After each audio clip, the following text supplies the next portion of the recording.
Welcome to the Do You Believe Addendum edition of Basketball Illuminati. I'm Zach Harper. That is proud American Wosny Lambre. Right. And no Modak Heel. We have no idea where he is. He's allegedly somewhere overseas. All I know is last I saw, he took a picture. Yeah, we don't know where he is. He took a picture that he was in Philadelphia eating a cheesesteak, and that's last I saw. And we haven't heard from him since. We just know that he's allegedly doing like soccer, I think. I don't know. I wasn't really paying attention when he told us. But to fill in his place, we have soon to be on work vacation, Jay King, beat writer for the Celtics, for the Athletic, proud father. Jay, thank you for joining us. Before we get into our topics for today, I wanted to ask Woz this question. I know you have the same concerns, Jay, on this topic. Woz, does it concern you at the next level that Cooper Flagg can't dribble? He does everything else really well, but he can't dribble a basketball. I just want to know, Jay has this concern. I have this concern. Do you have the same concern? Can we sweep that across the board? My concern is minimal in the dribble regards. Like, he's not going to be that point guard. I think it'll be fine. He'll get better at ball handling and ball security and that kind of thing. I think he'll be okay. Yeah, he will one day run point guard. This is the dumbest take. You had so many dumb takes in China, and this is among them. This guy was a 17. He was 17 when the season started. He was the best offensive player in college. He was the best defensive player in college. He took his team to the Final Four. And you're mad because he win a championship? He front-rimmed one shot in the Final Four. He couldn't all season long. After the referees absolutely jobbed him with one of the worst foul calls I've ever seen in my life in a big game. Again, he's really good. He's really good. This is your Tony worst Allen take. Compared him to Andre Kirilenko. I compared him to Sean Marion. Those are two excellent players. He's going to be Kawhi with better court vision. He's not. That's insane. He's not going to be Kawhi with better court vision. Yeah, he's not going to be Kawhi. He's not even going to start over PJ Washington. He has the same size, strength. He's definitely going to be a way better defender than Andre Kirilenko. I mean, excuse me, offensive player. Okay, yeah, not defender. I was going to say I'm not here to disrespect Andre Kirilenko. You did in the chat yesterday. I just said Cooper Flagg is going to be much better.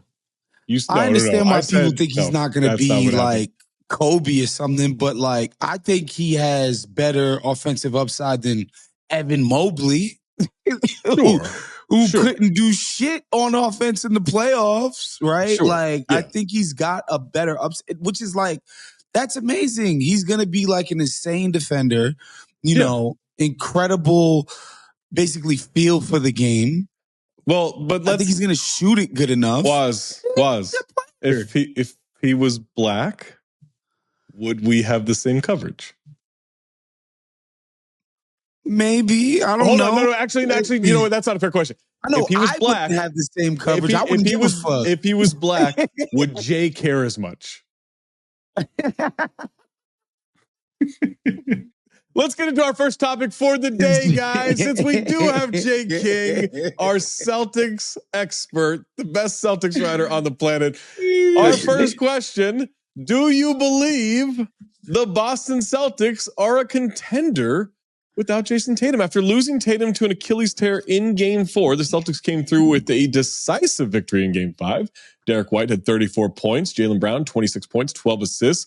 Luke Cornett, 7 blocks, joining the esteemed Hakeem Olajuwon, Dwight Howard, Serge Ibaka, and JaVale McGee as the only players since 1997 to have 5 blocks and 5 rebounds or more in a playoff quarter. It does decrease with each time it happened, from Hakeem to Dwight to Serge to JaVale to Luke. Celtics aren't dead yet. Hold on. We're putting Luke Cornett below JaVale McGee? 100%. And then they're not dead yet. They're not with the 64-win Cleveland Cavaliers, who were unceremoniously dispatched in the second round. Who could have seen that coming? Are the Celtics still contenders in the East this season and next? Because they do have some difficult questions to answer this offseason. Jay, can they get it done? This season? Yeah. In this round? in this round, in the next round against the Pacers. I mean, they can still shoot. They had 20-something threes last night. Dying to give the hot take that they're going to win the series. That's what I think they have a chance to win the series. Is that about them or the Knicks? Both. They still have a lot of talent. I mean, you see what happened in Game 5. Jaylen Brown steps into a different role, has a career-high 12 assists. I kept thinking back to 2 years ago, Game 7 against Miami, 2023, when Tatum hurt his ankle on the first play. Jaylen was terrible that night. Yeah. And he was like devastated after. Just said he let down the city, let down the team. He felt so bad about it. And I believe that because he was so bad that night, now he's more ready to be the number one for the Celtics. I thought his willingness to take on the Jalen Brunson assignment kind of set the tone for them. And then the Knicks, like, you never know what's coming with the Knicks. It can be like a wave of incredible hustle plays, and Jalen Brunson is killing you, and Mitchell Robinson is grabbing every rebound, and Josh Hart is just getting out in transition and finishing everything. And then, like, sometimes you're like, what are these guys doing? I don't know why. They're just leaving guys wide open for threes. I mean, it's been a weird series so far because the Celtics have had huge leads in every single game. They blew 3 of them. Now they don't have Tatum anymore. I don't want to totally write off their chances, but obviously I would favor the Knicks at this point. Yeah, I mean, I thought Game 5 was like the dynamic of the series shifted, and the Knicks were kind of unsure about how they wanted to guard certain matchups, certain actions. Like the Celtics got so many layups of just like dudes screening for each other on the baseline, and the Knicks just get confused, and one of the screeners just leaks out for a dunk. It's then all of a sudden, like, Drew Holiday is just wide open at the rim. Yeah, it's like they were so not keyed into how they wanted to guard the new Celtics, right? I think they'll be better at that. I don't think Jaylen Brown is going to turn into, Jordan for the next 2 games. I just think the Knicks would be better prepared to guard what they want to do. What about Magic Johnson? I don't think he's going to turn into Magic Johnson either, or John Stockton for that matter. And they're just an easier team to guard without Jayson Tatum. Like, come on. And Porzingis apparently can't breathe when he's playing basketball right now. Like, that makes them a worse offensive team. Let me ask a question. And I don't mean this as like they're better without Tatum. Are they an easier team to guard without Tatum? Yes. Yes, of course. Because Jaylen Brown is not a better playmaker than Jayson Tatum. But they have to play a more team-oriented game where they move the ball. There's no dribble, step back, jumper bullshit. I think they were able to play that type of game yesterday. I think they have to play that type of game. So they have to play that ideal Celtics offensive game. Now we'll see if the shots aren't falling, then what they do. But I think they have to play that way. And if they play that way, they're really. I mean, you can't really guard that. And so as long as the shots are falling, they're not easier to guard with Tatum. First of all, but second of all, I do feel like they found some things in Game 5. They found some things in Game 5 that will probably help them for the rest of the series. They played Peyton Pritchard 39 minutes, playoff career high, and played a ton of 3-guard lineups and just concentrated on speed. They pushed the pace much more. They were really working in transition. Knicks had a really tough time finding them in transition. And then the other thing is they benched Kristaps Porzingis at halftime. And Joe Mazzulla said it was because Kristaps couldn't breathe because of the weird illness that has been lingering since the end of February. March, right? Yeah, February. Yeah, I think it was February 28th was the first game he missed with it. But I think if you move in this series the way that Porzingis has played, if you move away from him and just play Luke Cornett more, play Al Horford more, that's going to help. It's going to help a lot. Porzingis is giving them hardly anything, and the fact that they've stuck with him, I think, has been detrimental to their chances so far in the series. Yeah, I think yesterday they were able to play in, the ideal way that the Celtics want to play. But for most of the series, the Knicks have been comfortable letting Mitchell Robinson and Karl Towns guard Tatum and Brown. Can we just talk about the night-night celebration? Who did the night-night celebration? Mitchell Robinson, after he hit his 6th free throw, that cut it to like a 12-point deficit. I mean, I think if he goes 6 for 6 from the free throw line, while you're doing the hacka, the Celtics should have automatically lost. They should have had to forfeit. That should be an NBA rule. Like if you do the hack and they hit 6 straight, if Steven Adams hits 6 straight, any player, they hit 6 straight during the hacka, I think you lose. Yeah, that was incredible.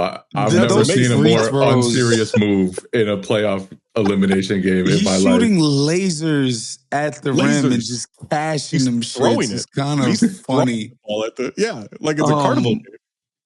I think the Knicks will be content to let Jaylen Brown attack in isolation against their bigs. That's what's got them here. That's what's built them a 3-2 lead is like, we can't guard pick and roll in a conventional way. We can't we can't trap the ball. We can't do a drop coverage. We have to just switch this stuff.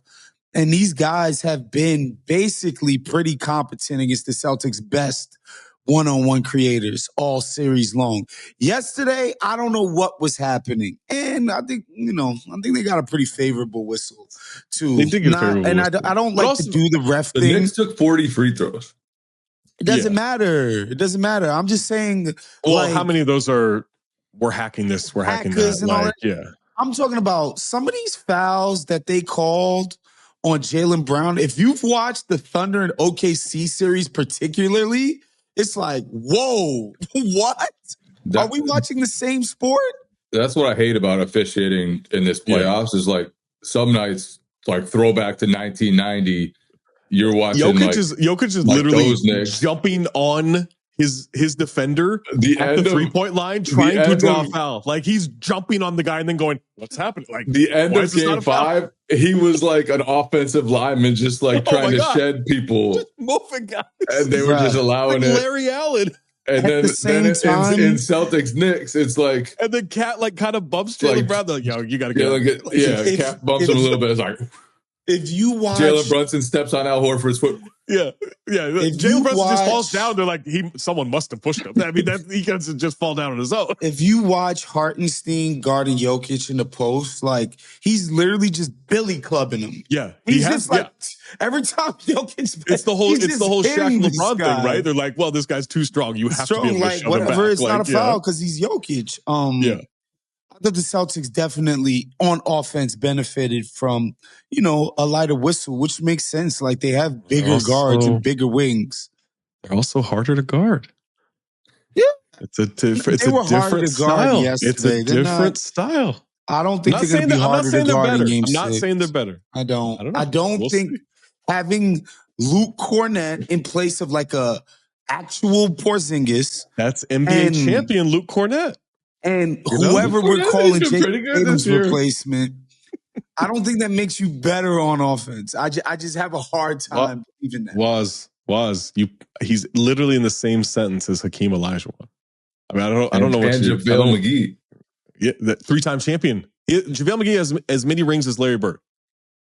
You tell me. Why did you use Larry Bird as an example? We're talking Celtics. All right, let's go on to our next topic.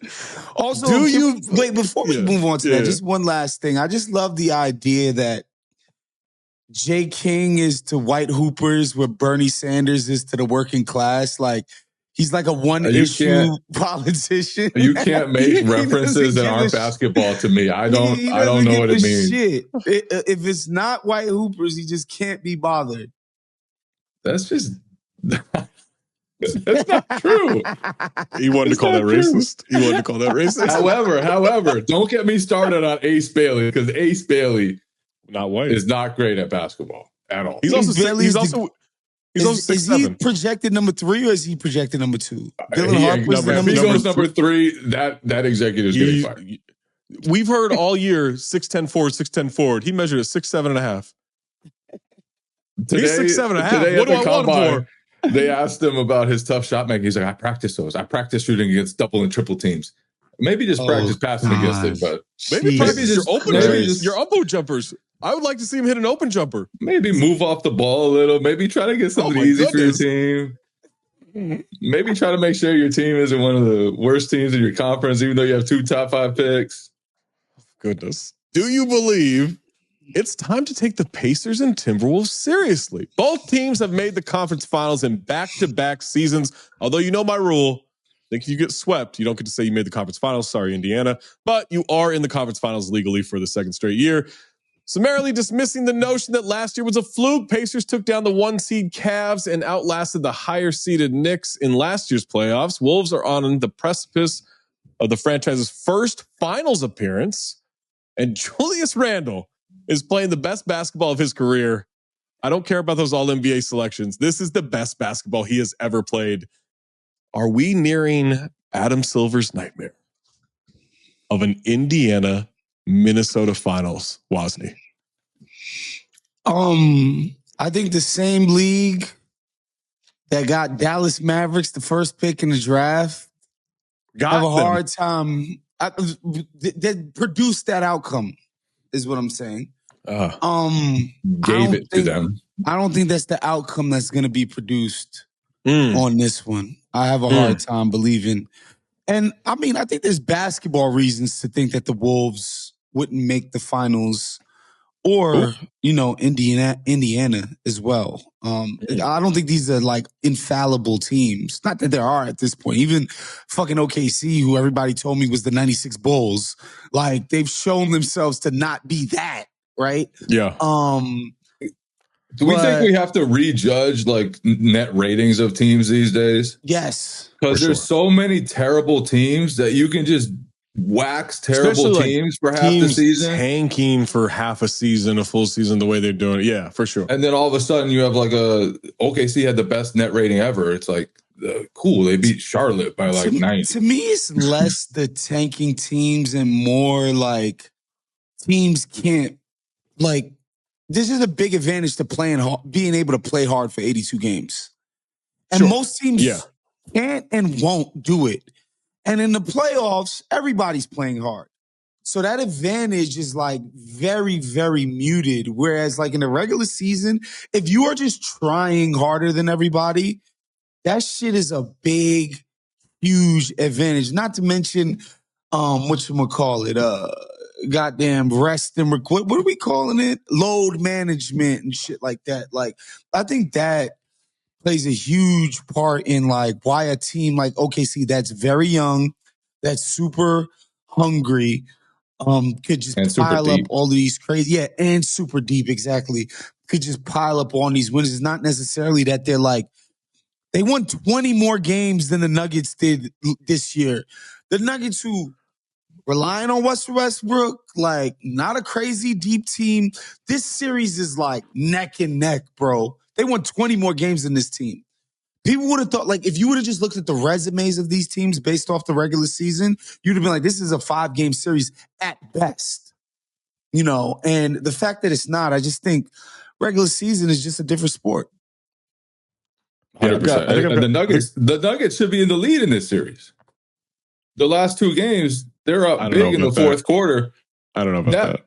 That fourth quarter of Game 5, they missed a bunch of open shots while Lou Dort was splashing threes. It's crazy. It's almost like they were so unorganized and so bad as a roster this year that they fired their coach with 3 fucking games left. This isn't some good team. They just have a good player. They have one good player.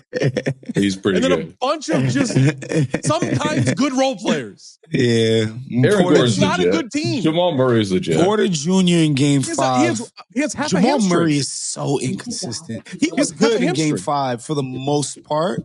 Yeah, but Jesus, I mean Porter Jr. You know the guy's taking like cortisol or whatever. By the way, this is about Indiana, Minnesota. We're gonna get to Denver. Okay, sorry. The next segment, yeah.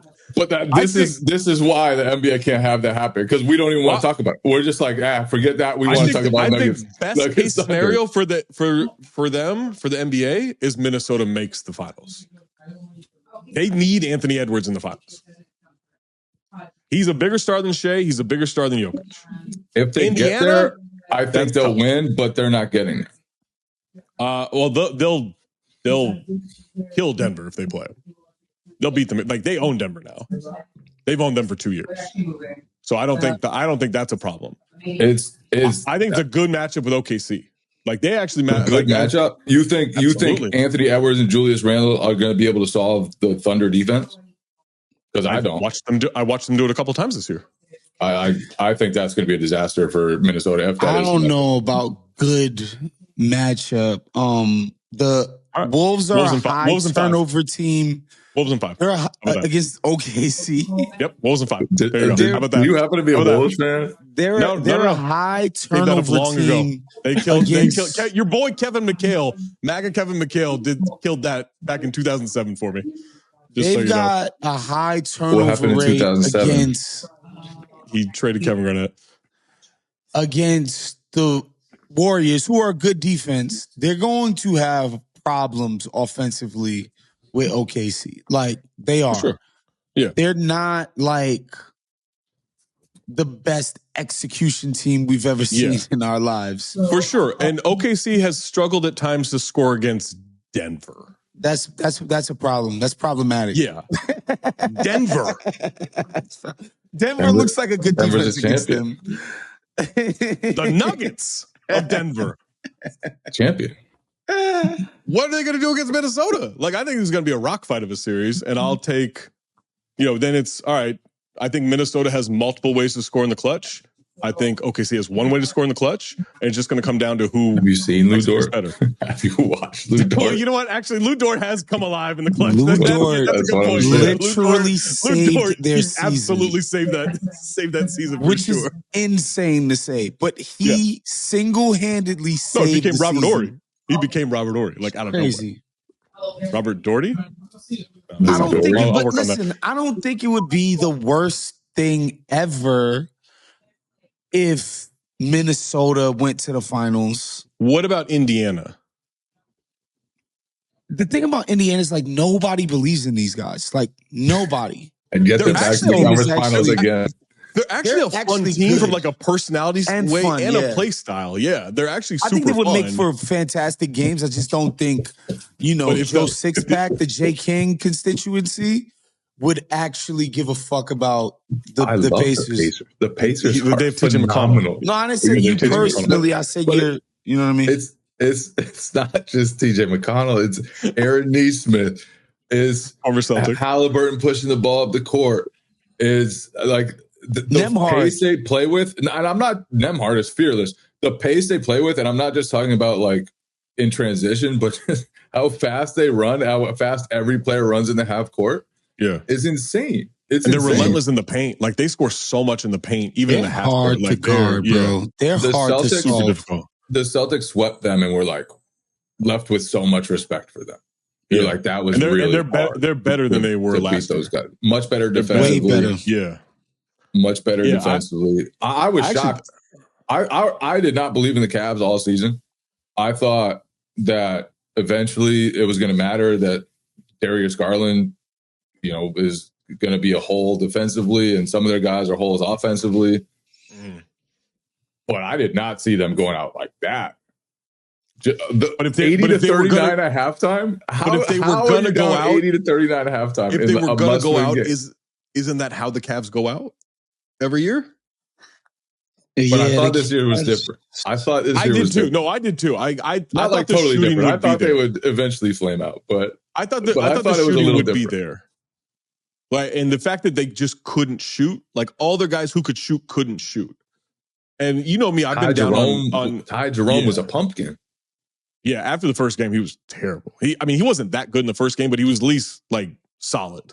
And he was so good all season. And their second unit was like a problem for teams Can all I give season Zach until an that year. update on his Tatum take? Emmanuel Acho just shared the exact same take on Twitter. Do you want to take that back? That's the most upsetting thing I've ever heard. Did he say Luke Cornett's the next Hakeem Olajuwon? Can I go with that? He didn't add that part. All right, set up notifications for his tweets, and then just let me know by the end of the. That's really upsetting. Mace, cut all that out and just say that. Just put me saying Wolves in 5 over everything I said in the first segment. Yeah, Wolves in 5. That's really upsetting. All right. Yeah. Do we think let's assume the Knicks go on. Do you think the Knicks will beat the Pacers? I don't. Bruh, I think that would be a fun series, actually. I know it's going to be a great series, but I think it would just be chaotic energy. I think this Pacers team's great. I don't think the Knicks have played better than the Pacers in the playoffs. No. I just don't believe that. No, they were sloppy against Detroit. They gutted it out. They've been kind of sloppy against Boston, but gutted it out. Yeah. They've been the best team in the Eastern Conference. But yeah, I mean, they haven't really. I mean, Milwaukee was garbage. Cleveland's a good team that they just made look stupid. They made him look horrible. Yeah.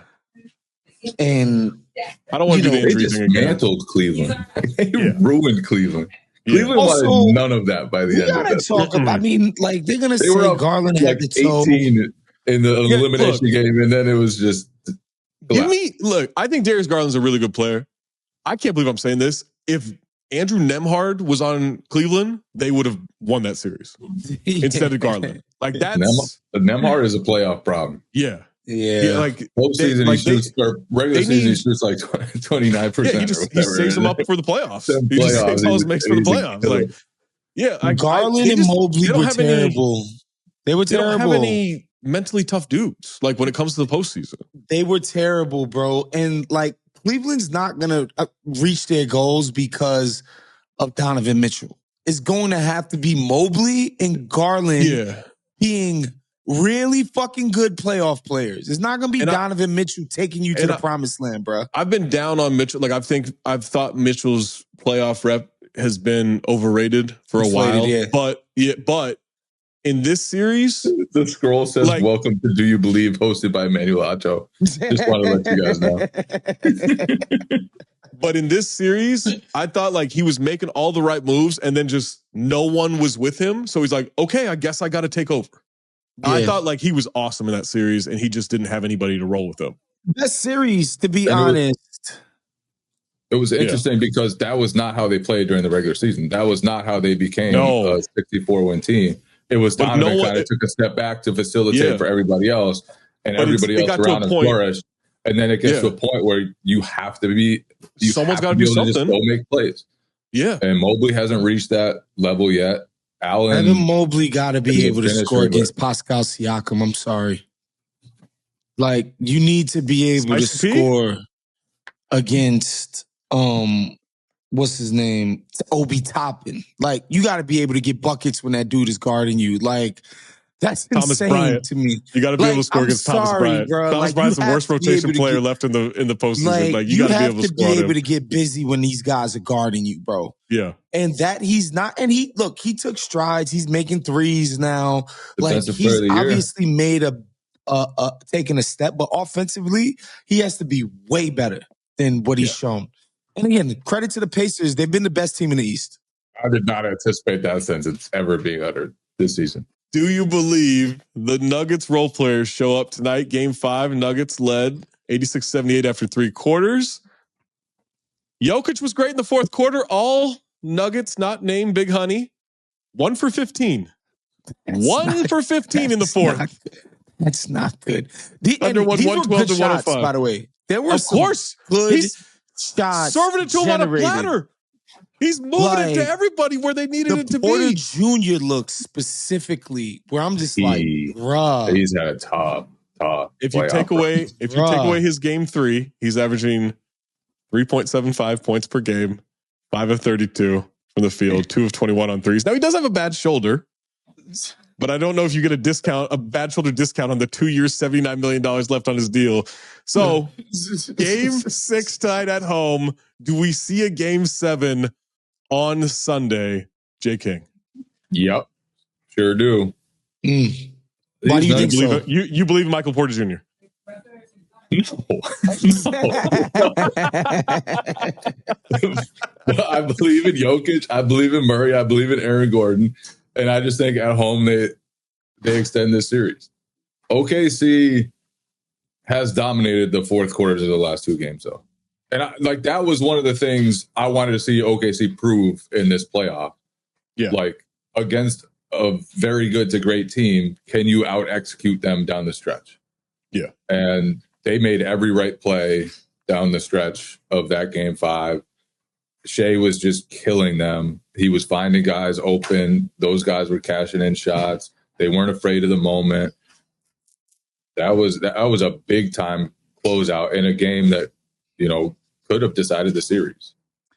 I think if OKC goes on to win a championship, they're going to look at game 5, fourth quarter as the turning point of the playoffs for them, because they came in with a 9-point deficit in the fourth quarter and won that goddamn game. Jokic played the entire 12 minutes because the Mad TV mascot was like, I can't rest this guy in the fourth quarter. Don't do that. Don't do that. Don't Alfred E. Newman him. Don't. I've seen it. Trust me, I've seen it. Don't do that. Okay. I actually think OKC closes this out, man. Game 5, I think, was the hinge point.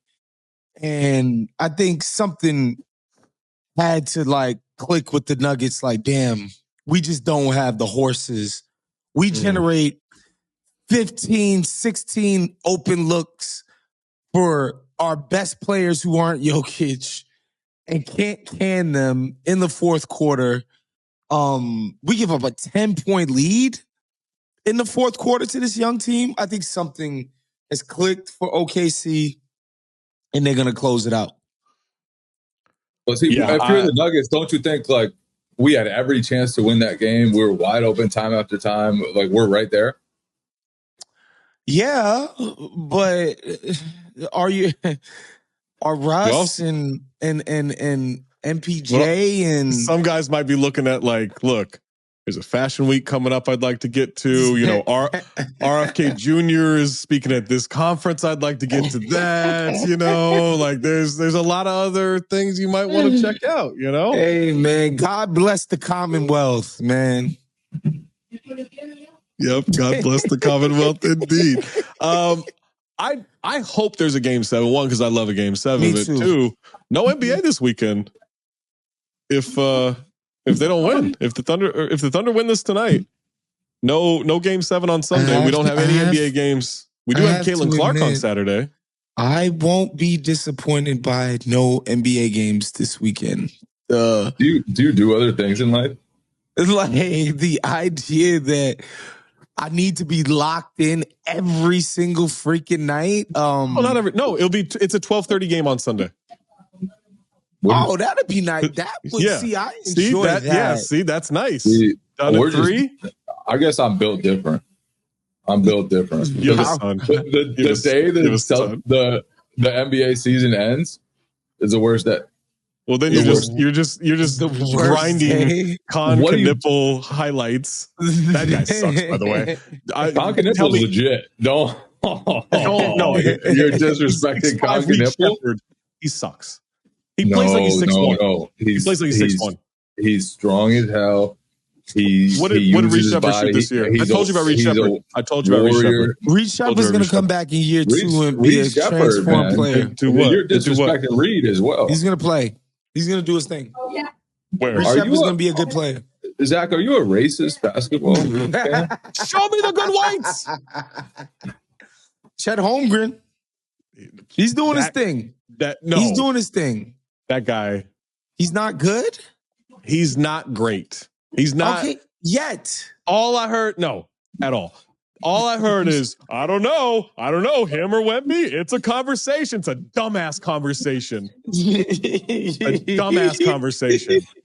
This guy comparing him to, say, malnutrition Andre Drummond. What about Kenny Lofton versus Wembanyama? Yo, Kenny Lofton Jr. is a hooper. Okay, I'll take Kenny Lofton Jr. over any of these bums. Kenny Lofton Jr. the business for the gold medal. Kenny Lofton Jr. would stop Nikola Jokic. He dragged Chet to the gold medal.